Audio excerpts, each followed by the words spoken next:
Hello and welcome to Crux Investor. We caught up earlier today with Jim Paterson, who's the CEO of ValOre Metals, TSX-V listed explorer chasing PGEs in Brazil. They have, off the success of last year, they've just raised some money, and we talked about what they're going to do with it this year. We also talked about what retail investors seem keen to know.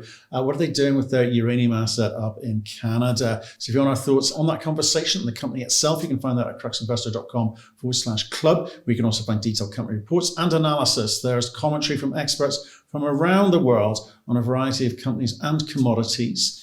We've also got training courses on there, which you might find useful for your own diligence process. We've done a bunch of summaries of other interviews that we've done just to save you some time, because you tell us you're quite busy at the moment. So if you'd like to join the thriving community of investors sharing their thoughts and ideas with each other in a nice, safe, friendly environment, free from trolling and abuse, you should trot along to cruxinvestor.com/club. And we'd love your feedback too, so do give us a like, leave your comments below. We'll get back to absolutely everyone. And if you want to see precisely what we talked about today, do take a look in the description below.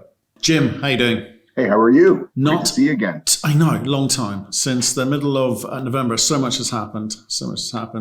How was your Christmas, New Year's, all of that kind of stuff? Long time ago now. It was spectacular. It was Groundhog Day. Many things repeated over and over and over in the last year. I know. You didn't go skiing though. I'm looking at that image behind you. I'm slightly jealous.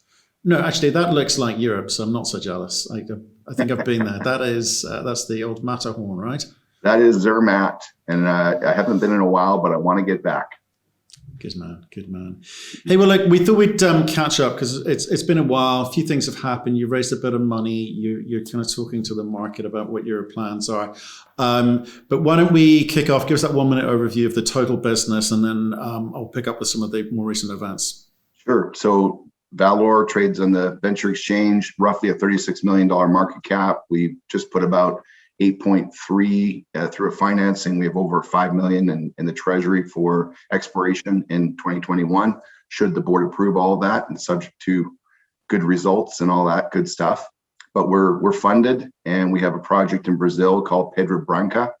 It's a PGE project, so palladium platinum.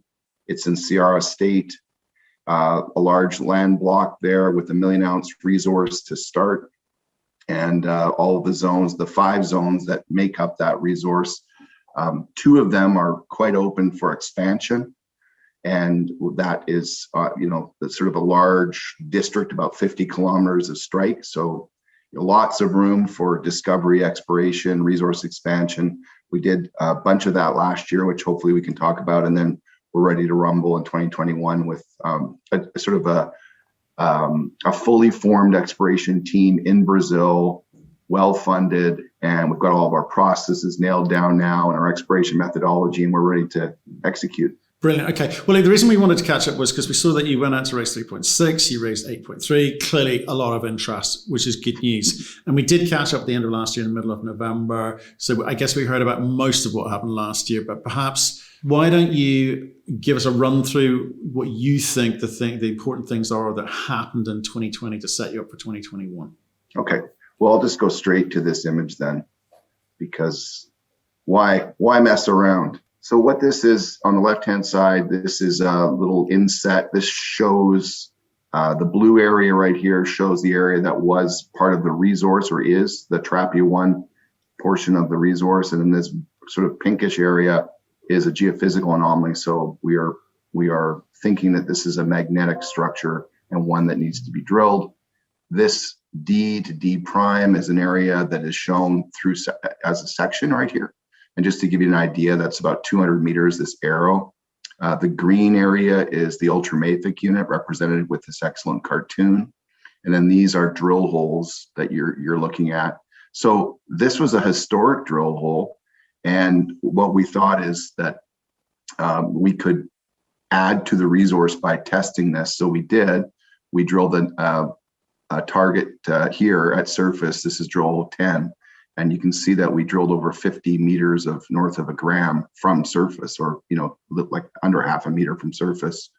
And then not only did we do that, we stepped along to the east and drilled a long section, and we nailed a big interval over 100 meters of 0.76. So this is, it's sort of thickening at depth.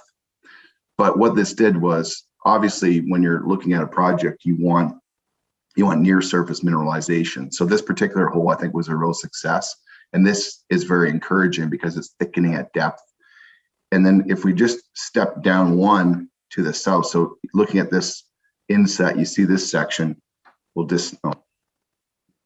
step down a little bit. This A to A prime shows a section. So just to the south, we drilled, and similar type of thing where we were getting a thickening from left to right or from west to east. But this is kind of a whopper we got. And I just want to show this core to people. So what these red arrows represent is a meter interval throughout these core boxes that are laid out, and we've assayed these, and these numbers represent grams per ton palladium, platinum, gold. And so we don't have like 35 grams per ton over 22 centimeters and then nothing for 100. This is a big, thick, juicy interval. And look at some of these numbers: 4, 5, 3, up to 7 grams per ton, 7.6. So these are juicy, higher grade. And this is, if you look at this section, it's from this area right here. So again, there's this near surface mineralization that seems to extend to depth, and it's thickening at depth. So as far as success last year, I think that type of result was very successful for us. It was our first time drilling. And so we're kind of going in with some expectations, but also trepidations, not having drilled the property before, and it worked out pretty well. So tell me this: how much money did you spend last year on the drilling? A little under 1.5. Right. Okay. So it's kind of early days, but the indications are strong. The grades look encouraging to you. So what do you do this year? What are you going to do about it? Well, that's a good question. That's a great question. I wonder if we had a slide that would talk all about that. It would I don't know. Just be so that amazing. would be so amazing. Be good. I can call you tomorrow. Maybe we can here discuss we it. I got it. Okay.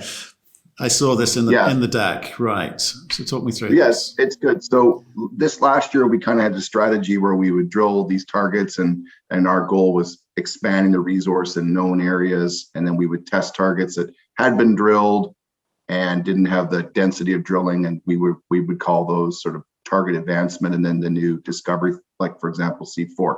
So this year we'll be focusing on Trapia and Santa Amaro. They're almost 45 kilometers apart, those targets. And Santa Amaro is an area that hadn't seen a lot of work in the past.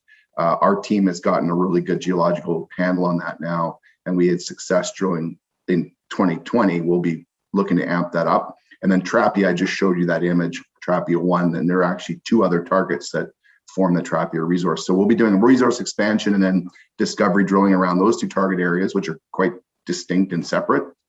And then there's a few target areas where we just don't have any confidence that we can grow them because they were really drilled off by previous operators, but they're still in the inferred resource category. So we may be doing some resource delineation there, and that will help us with our planning and when we're looking at putting the project, advancing it, drilling those off. And then we had discovery at C4, and we had some success at a target that did not have a resource called Canabrava. So we'll be pounding holes in those things to try to pull them into an inferred resource category if we have success. We have a team of 6 down there, Brazilian geologists that are doing an amazing job. And particularly last year when people from Canada and UK weren't flying in and out of Brazil with ease, it was awesome to have a team of very competent professionals that are super passionate about geology running the program down there. So they've identified a lot of new targets for us this last year because we had the budget, and we're really focusing on exploration, and they were starting to discover some pretty exciting stuff. So we'll be advancing those and drilling certain targets. And then the last point is super important, I believe, because as we are sort of still in the exploration stage, we did that. So we have that same kind of mentality with the processing. So in terms of metallurgy, we're looking at different innovative techniques to try to see what's the best way, the safest way, the highest margin way, the most productive way, the least costly from a development perspective to advance the project. So we had some green lights last year with a lot of different things we were doing. And so we're following up on a lot of those things this year. the first couple of months. And I would hope by kind of mid-year, we'd be able to come back to the market and say, it's not all nailed down yet, but this is the path we're going to take. And these are some of the results we have. And so people then will be able to kind of get an idea. We'll be able to help people understand the potential economics of the development path.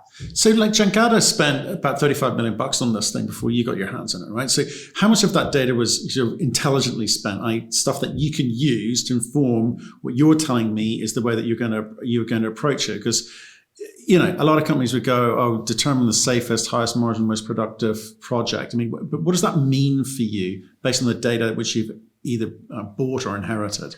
Jangada, in aggregate, we got a slide on that. In aggregate, 35 million was spent, but that was spent by numerous operators over the year, including Anglo. Got it. Back in the day. So this is probably a better one right here. But how much is relevant? I think all of it's relevant. I think though that the last few years there wasn't a super huge drive to look at new processes and techniques that will unlock value. So we were doing that. And, there have been advances in geochemistry and rock, ore liberation and crushing and they make a big difference. So, we're kind of going through all of those steps as we're drilling holes. We're trying to learn the same type of thing about advancing the project from a processing perspective. But I think to answer your question, it's all helpful. Certainly, if the data is high quality, it helps.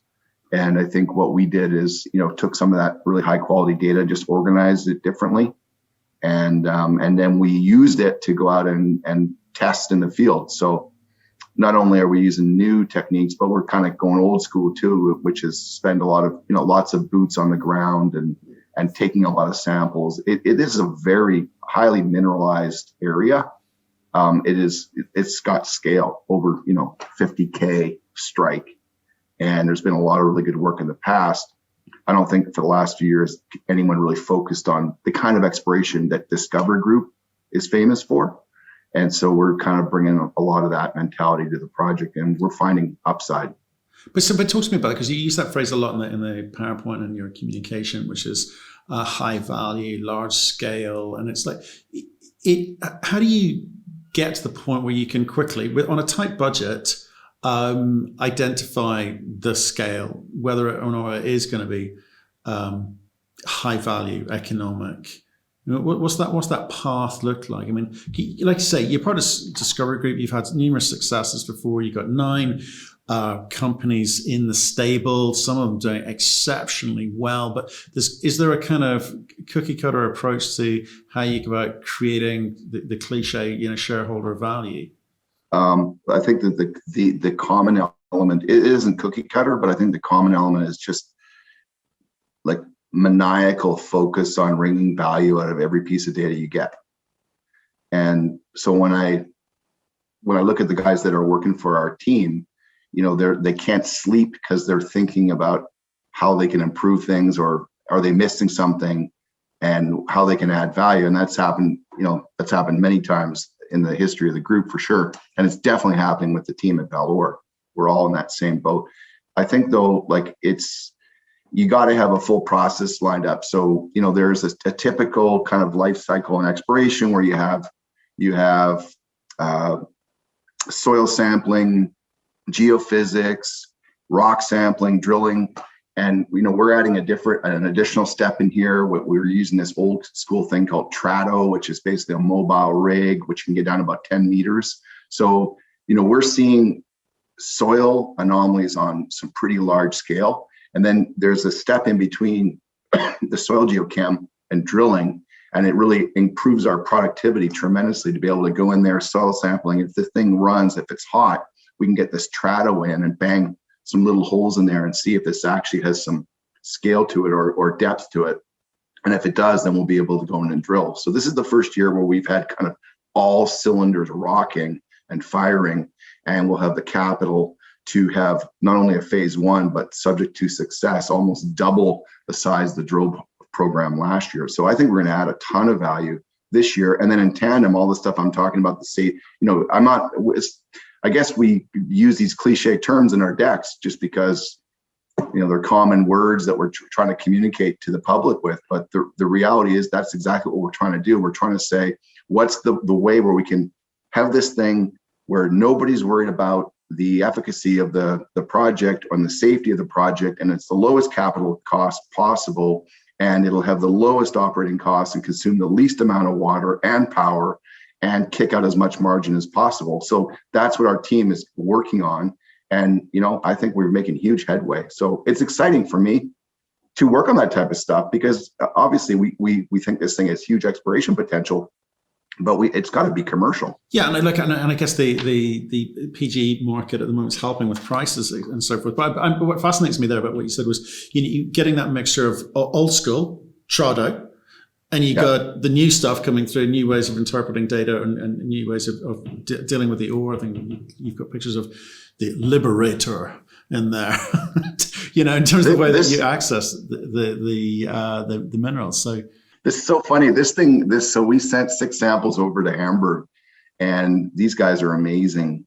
Just like an amazing group of innovators. They drop the rocks in the top there. That's where the guy is up top, drops it in, and it came out the bottom. See this little stalk down here? But you dropped so we had 6 different samples, and you dropped one in, and it was like, and then there was gray icing sugar down here, and it was that fast. And so the difference, if you look at kind of they have these video images comparing your typical crushing to this, is imagine a piece of rock being banged around in a crusher. One side's crushed, and then the other side gets crushed, and then a little bit on this side, a little bit on this side, and all this energy to move these rocks like around and around and around and around. And this thing, the rock goes boom, and it's like dust immediately. And so it's, that's the goal. You're not looking at mushing it up. You're looking at cracking these things and separating them and liberating the ore. That's what you're trying to do. You're not just trying to bang them around to bang them around sake. So, this is very, in terms of water consumption, energy consumption, is the superior option. And if we can liberate the stuff, that's what we're hoping to. So we've sent it off, and now we've sent all those samples back to SGS. So now if those recovery rates are good, we've got a very viable development path here. We can say we can throw in cap costs for the VeRoLiberator and how that might affect things. So these are the types of things that we're working on, and it is and it works, and it's actually working in the PGM business. There's two of these units have been sold to Anglo in South Africa, so we know it works in our business. This is not a science experiment. So what scale do those get to? What are we talking about? A couple 100 tons an hour. Right. So it's not some guy throwing a rock in every 15 minutes. Good. That's good news. So again, talk to me about the decisions that you can make off the back of this. So SGS, they try and work out what you can extract out, but then what? Because you're so early stage. You've got a lot of things to do. So why are you looking at that now? I think you need, if you're a commercial enterprise, I think you need to start answering these questions now, because whether we're going to advance this and develop it or somebody else is, you have to tick these boxes off. You have to say to them, okay, if we can get to a certain size in terms of and a scale, is there an interest level to either be a strategic partner or an acquirer of the project? And if there's just a whole bunch of questions hanging out there, they're going to say, you're not ready yet. We can't make a decision yet. So these are very cost-effective ways to de-risk the project, and it helps us wrap up economics around it, which you really are unable to do until you do this work. Right. Okay. But given the scale and the nature of what you've got ahead of you, this district of yours, there's going to be lots of different types of ore bodies, and this testing process will go on for some time, because you're going to have different types of rocks that you're going to need to test in this way, are you? Well, I think, certain deposits have differences, but a lot of them have similarities as well. So there will be a common theme in many of them. And some of the mineralization in the north looks different than the south, but not too distinct. We're doing tests, like, for example, right now we're doing a lot of tests for rhodium, and the jury's still out whether Santo Amaro in the north will actually have any prospectivity for rhodium. But some of the deposits in the south, like specifically Asparo, does. And So we're doing that work. But what that does tell us is that there were different, mineralization events, or there's some differences between these deposits, and that will affect metallurgy undoubtedly. So how does that affect your decision making? Because if you look at the price of rhodium, it's gone nuts. It's way out on its own compared to the kind of growth we've seen elsewhere. Does that affect or change the order of play for you, or do you understand the kind of erratic nature of it and say, look, we'll just steady as she goes? Because the upside is huge with rhodium if you can get that right. Yeah, I think prior to this, one of the reasons why it wasn't really unknown, sort of known or really well understood at Pedro Branca specifically, is because, unbeknownst to me, I did not know this until a couple of years ago. If you want to assay for a suite of minerals, if you want to include rhodium, the price almost doubles. So that might have held back others saying, why? At the time, rhodium wasn't trading at over $20,000 an ounce, so they probably said, let's not bother. We have the luxury that we have all the really well-maintained core shacks with a whole bunch of samples and pulps. So now with the rhodium price as it is, we can go back and rerun a lot of those. We can kind of incorporate rhodium assays into select. For the most part, we want to kind of focus on higher grade samples. Higher grade PGE samples lead us to do the additional cost on the rhodium. So it does affect what we're doing, but I think it's not our primary focus, but it can add a ton of value if you could tie up some sort of deal where you were getting the value of rhodium today, which is spectacular, 10 times the value of gold. Yeah, I mean, that's worth something. It's definitely worth something, but it's worth something to someone at some point who knows how to monetize that. For you, it's just part of the allure of allowing you to do what you need to do. One, either to be able to go and raise capital, or two, attract a partner to come in who may be interested in a PGE district, right? Is that the game plan? Yeah, I think those that are out there mining palladium and platinum would probably understand rhodium as well. Those that are out there that are just mining gold and silver may or may not, but there are lots of similarities in terms of the end market for rhodium as there would be for palladium or platinum, the auto industry. So, one of the things I like about the difference between this project, for example, and we may talk about it, a uranium project, is that, you could have a mid-tier producer that produces gold and silver that could convince their shareholder base that a palladium project is something, it's not too far out of the realm of their wheelhouse, so to speak, their expertise. It really comes down to mining and metallurgy. So that's what we're working. We don't really have to prove to people that near surface high grade mineralization off a road would be a difficulty in terms of mining. It's more, what are the next questions? It's the processing. So that's why we're working on all this stuff, so we can actually put together a legitimate plan to develop it ourselves or show others how they might participate in the journey. So you're obviously the number of participants, number of people that you could be trying to attract has gone up, because we talked recently to a company who's talking about the interchangeability between platinum and palladium as far as the automotive industry is concerned. So for you, in a very meaningful way, you don't care where the focus is or what you're seeing more of, do you? Well, I mean, slightly weighted towards palladium in terms of the mineralization, but not enough that, if platinum continues with its run, we're not upset by that. We're happy with that. The substitutability of these things certainly doesn't happen overnight. But, as we go forward, I think there'll be more new uses for both of them. And so they're both valuable. And they did previously kind of run counter to each other in terms of pricing, but it lasts a little bit. Palladium's been on a nice run, and platinum has caught up or is catching up. Yeah. Okay, so let's just quickly talk about finance, because I do want to talk about Angilak, because people are excited about uranium and potential there. You loaned the company some money last year. You paid yourself back, I guess, through this financing, but you plowed it straight back in. A big chunk of it, yeah. So I had lent the company almost a little over $2 million. And so in this financing, my total investment equated to roughly 1.7. So I got some beer money back for the weekend, but for the most part, I invested it in, and that was really dictated by I just don't want to go over 20% of the company. So I held the line at 19.9%. You got a bunch of money left. You got about just over $5 million, which you're going to spend. Can you just kind of break that down? Where's it going to go?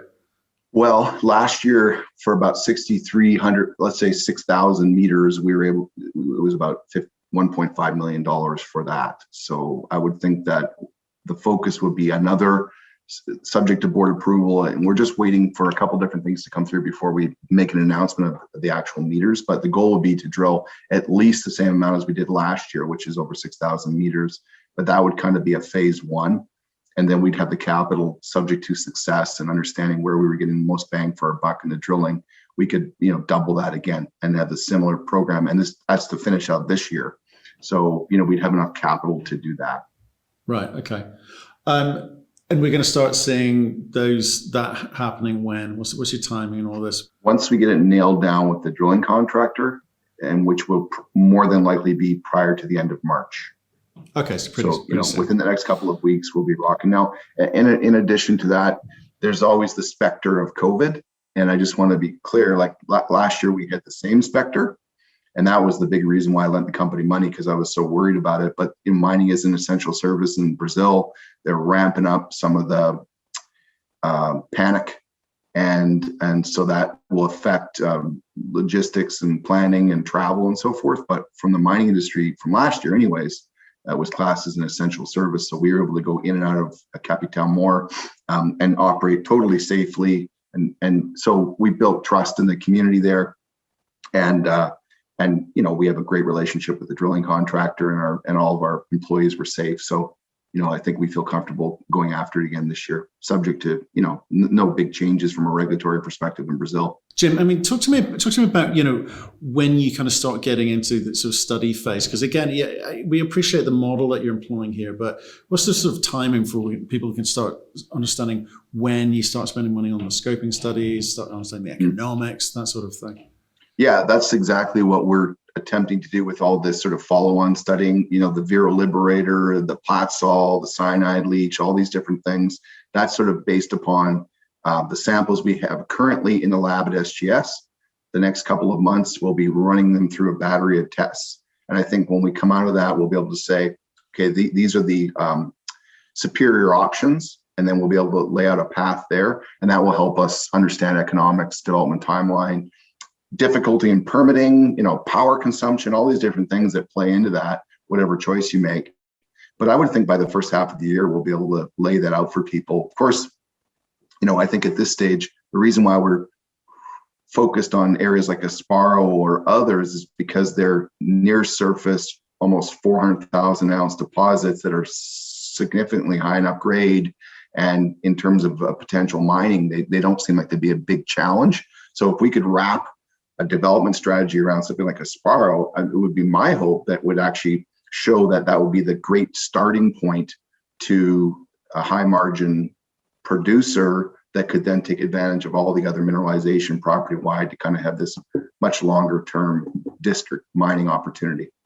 But there are certain deposits that we have that have been really well drilled off by previous operators. They're we're not guessing. It's not like 100 and 200 meters in between drill holes where if you drill in between, you're going to Swiss cheese it and reduce the size. These have been well drilled off and they're right at surface, so we can put a plan around them. To answer your question, probably by mid-year, we'll have much more clarity on scoping, PEA, pre-fees, fees, timelines. Okay, beautiful. Jangada, looks like they're selling off. Is that going to be a problem?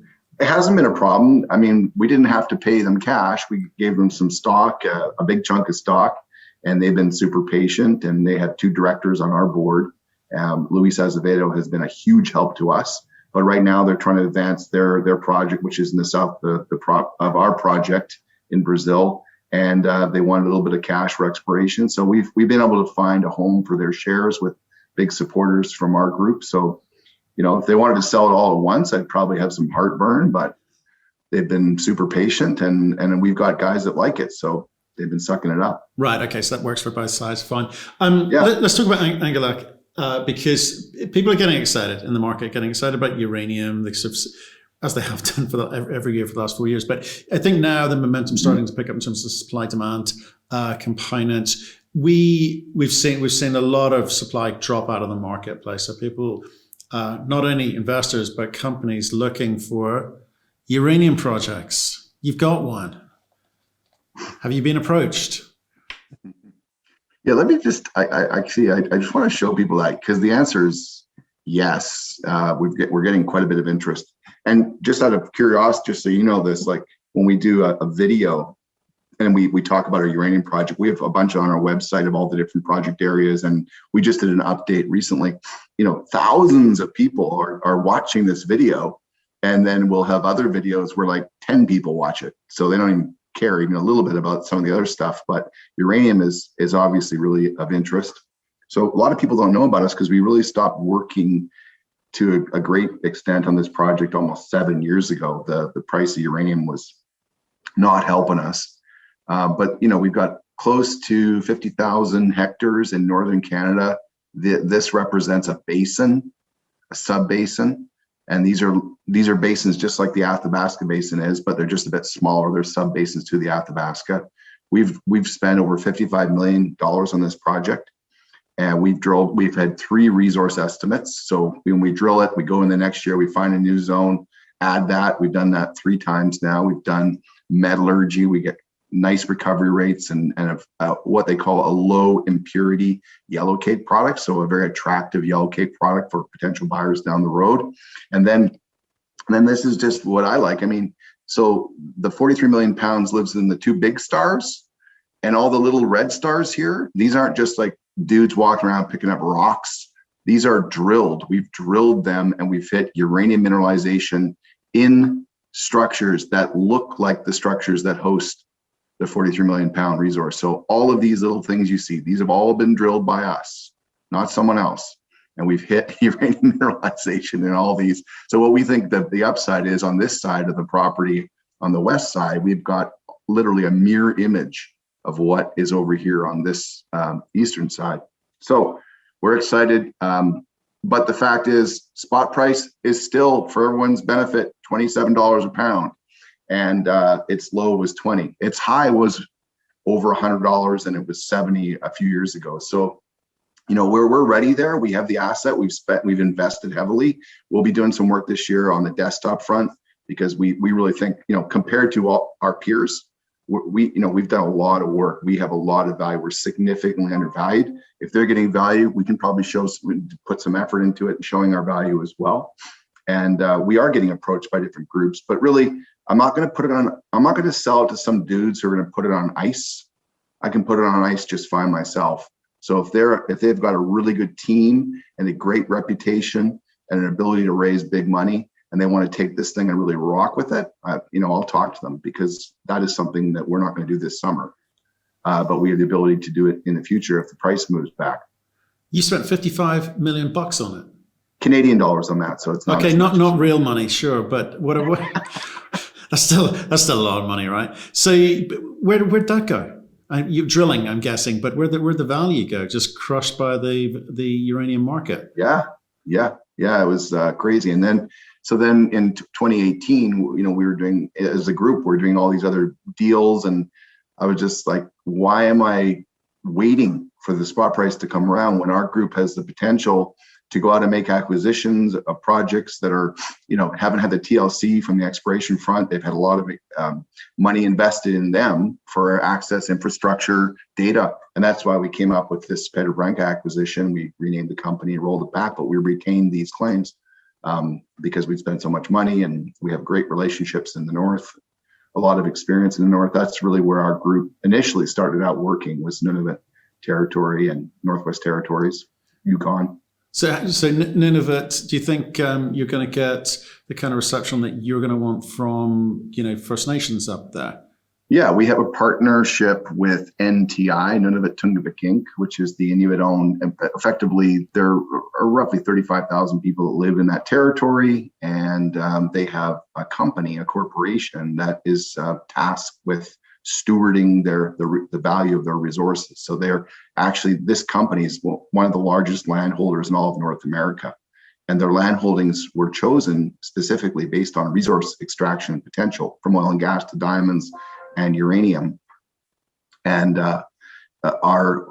a former chairman of the company, one of the founders of Kamenak, Rob Carpenter, actually did a deal with NTI, and it was the first deal of its kind. And one of the reasons we were able to do it is because Nunavut actually had a uranium policy, which is very uncommon in jurisdictions around the world, but they had one, and it was supportive of uranium exploration and development.